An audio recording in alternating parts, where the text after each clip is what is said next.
BRS ప్రక్షాళన దిశగా కేసీఆర్ అడుగులు వేస్తున్నారా? కేటీఆర్ను తప్పించి ఆయన స్థానంలో మరొకరికి బాధ్యతలు ఇచ్చే అవకాశం ఉందా? ఈ ప్రశ్నలకు అవుననే సమాధానం వస్తోంది. కేటీఆర్ స్థానంలో కొత్త బాధ్యతలు తీసుకోబోయేవారు ఎవరు? అసలు కేసీఆర్ వ్యూహం ఏంటి? పార్టీలో కీలక మార్పులకు కారణాలేంటి? కేసీఆర్ను పక్కకు తప్పించడానికి ప్రధాన కారణాలేంటి?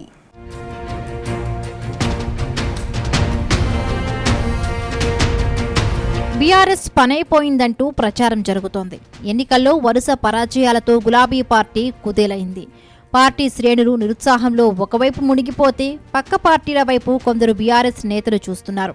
అసెంబ్లీలో ఓడిపోవడం, పార్లమెంట్ ఎన్నికల్లో డకౌట్ కావడంతో కేసీఆర్ పార్టీ ప్రక్షాళన దిశగా కసరత్తు చేస్తున్నారు. మెదక్ జిల్లాలోనూ పట్టు కోల్పోవడంతో ట్రబుల్ షూటింగ్ మొదలుపెట్టారు. త్వరలోనే స్థానిక సంస్థల ఎన్నికలు రానున్నాయి. దీంతో గ్రామాన బీఆర్ఎస్ కేడర్లో జోష్ నింపాలని కేసీఆర్ భావిస్తున్నారు.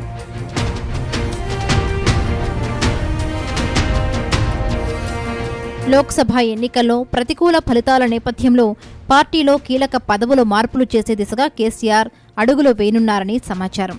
అందులో భాగంగా పార్టీ వర్కింగ్ ప్రెసిడెంట్ కేటీఆర్ను మార్చాలని గులాబీ బాస్ ఆలోచనలో ఉన్నట్లుగా తెలుస్తోంది. కేటీఆర్ స్థానంలో కుటుంబంలోనే మరొకరికి కేటాయించాలా లేదా బయట వ్యక్తులకు అప్పగించాలా అనే దానిపై కేసీఆర్ సమాలోచనలు కొనసాగిస్తూ ఉన్నారు.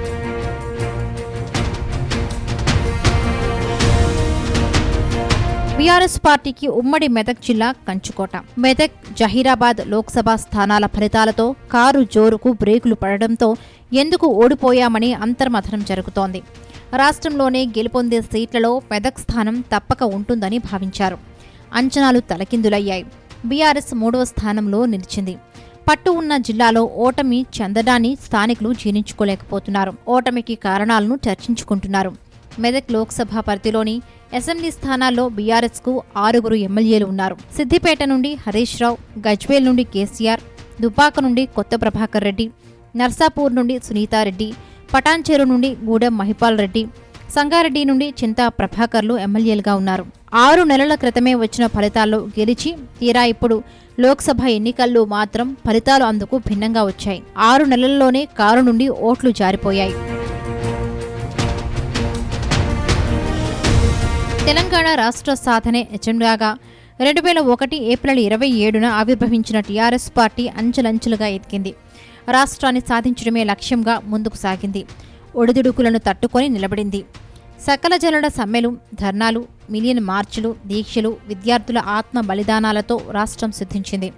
2014లో రాష్ట్ర ఏర్పాటు ప్రభుత్వంలో టీఆర్ఎస్ కీలక భూమిక పోషించింది. 9.5 ఏళ్ల పాటు రాష్ట్రాన్ని కేసీఆర్ పాలించారు. 2014 నుండి 2023 ఒక విధంగా బీఆర్ఎస్ పార్టీకి స్వర్ణయుగం. తమకు ఇక తిరుగు లేదు అనుకున్న బీఆర్ఎస్ పార్టీ జాతీయ స్థాయిలోనూ చక్రం తిప్పగల సత్తా ఉందని భావించిన గులాబీ దళం 2023 అసెంబ్లీ ఎన్నికల్లో బొక్కబోర్లా పడింది.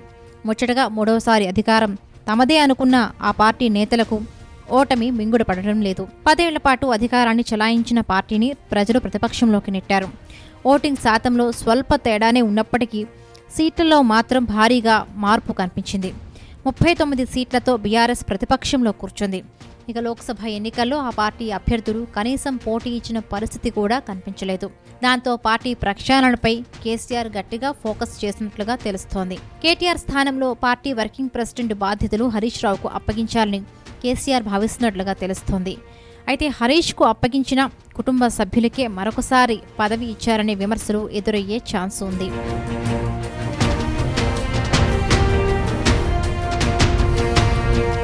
దీంతో హరీష్తో పాటు ఎస్సీ, బీసీ సామాజిక వర్గాల నుండి ఎవరినైనా ఒకరిని ఎంపిక చేసే ఆలోచన చేస్తున్నట్లుగా తెలుస్తోంది. రానున్నది ఎన్నికల కాలం కావడంతో పార్టీ శ్రేణులను ఏకతాటిపైకి తీసుకురాగలిగే నాయకులు ఎవరనే దానిపై గులాబీ బాస్ ఫోకస్ చేశారట. తెలంగాణలో స్థానిక సంస్థల ఎన్నికలు జరగనున్నాయి. గత స్థానిక సంస్థల ఎన్నికల్లో బీఆర్ఎస్ క్లీన్ స్వీప్ చేసింది. ప్రస్తుతం తెలంగాణలో కాంగ్రెస్ ప్రభుత్వం అధికారంలోకి ఉండడంతో ఆ పార్టీ స్థానిక సంస్థల్లో బలపడే ప్రయత్నం చేస్తోంది. ఇందుకోసం కేటీఆర్ స్థానం హరీష్కు అప్పగించాలనే ఆలోచనలో కేసీఆర్ ఉన్నట్లుగా పార్టీ వర్గాల్లో ప్రచారం సాగుతోంది. మరొక వైపు Harish Rao party working president బాధ్యతలు స్వీకరించేందుకు సానుకూలంగా లేనట్లుగా తెలుస్తోంది. కేసీఆర్ నేరుగా రంగంలోకి దిగి హరీష్కు బాధ్యతలు అప్పగిస్తే అంగీకరించే అవకాశం ఉంటుంది. మొత్తం మీద పార్టీలో ప్రక్షాళన దిశగా కేసీఆర్ చేస్తున్న ఈ ప్రయత్నాలు ఏ మేరకు ఫలిస్తాయో అన్నది ఆసక్తికరంగా మారుతోంది.